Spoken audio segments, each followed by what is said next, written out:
Big John here. I have a Century Arms AK. This is an American-made AK from Century Arms, but you guys are probably familiar with Century Arms because they're one of the bigger importers of AKs. I guess you see them a lot in gun shops. But they some while back they decided to make their own AK, which I think is really cool.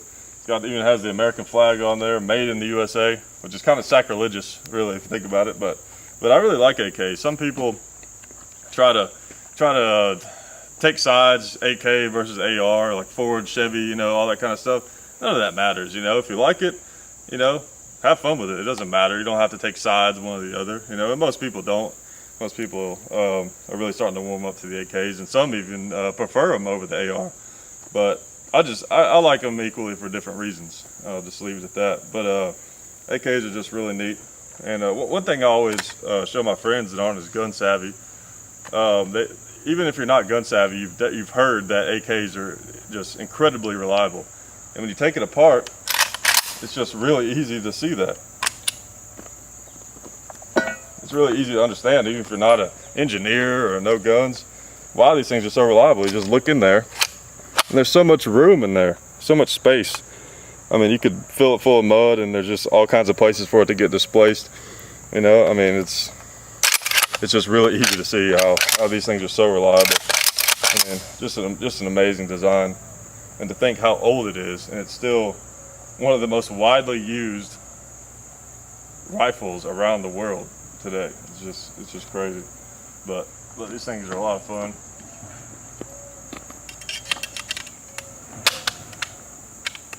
If I can get this on there. No trouble with this part sometimes. There we go. Alright. Also, I got one of these new P-Mags. They're starting to make AK mags now, so that's kind of cool. I don't think it's been fired yet, so we'll see if it works. I'm gonna try to hit the red plate over there. It's caked in mud, so it probably won't ring very loud. But all right.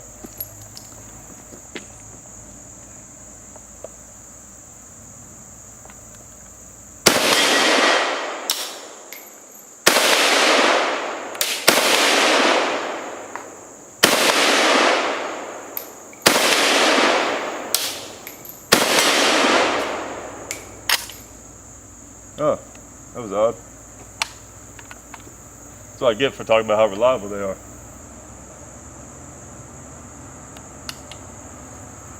See what happened there.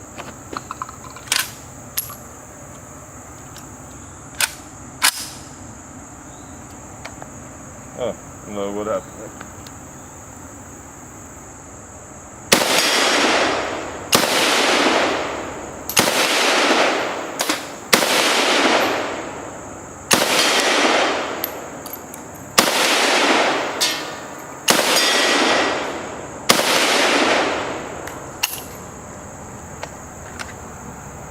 Huh, I don't know, there may be a problem with that magazine.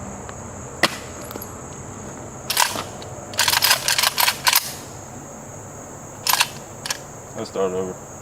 Something's not right. Well, you might have seen I was having some trouble with the AK, ironically, right after I was showing you how reliable these things are, which the design is a reliable design. But there's lots of different people making them, and they all have different quality metal and parts, and and also there can always be a lemon or something. Someone didn't make a certain gun correctly or something like that. Well, what happened was, after I blamed it on the magazine, I realized, oh, that spring tension does not feel right. It just did not feel right. And so we stopped the video, and I took the dust cover off, and we had something that looked kind of like this. Well, I'm not going to put it in there, but basically this spring right here, see how it's all bent right there? It was up in there like this, and it was all twisted up in there, and I was like, what is going on here? So we pulled this out, and we noticed this piece is broken right here. You can see that on the table. So the gun actually broke. One of the first times I've actually seen that happen, a gun just flat out break, especially one as new as this.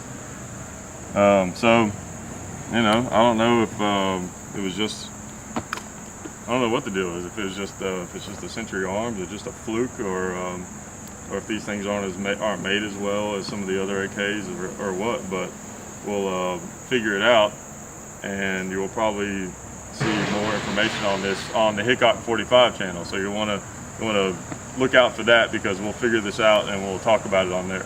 So, well, I appreciate you guys for watching. I didn't get to shoot it very much. I was hoping to do some speed shooting and shoot up a bunch of stuff, but I'll have to do that another day, it looks like.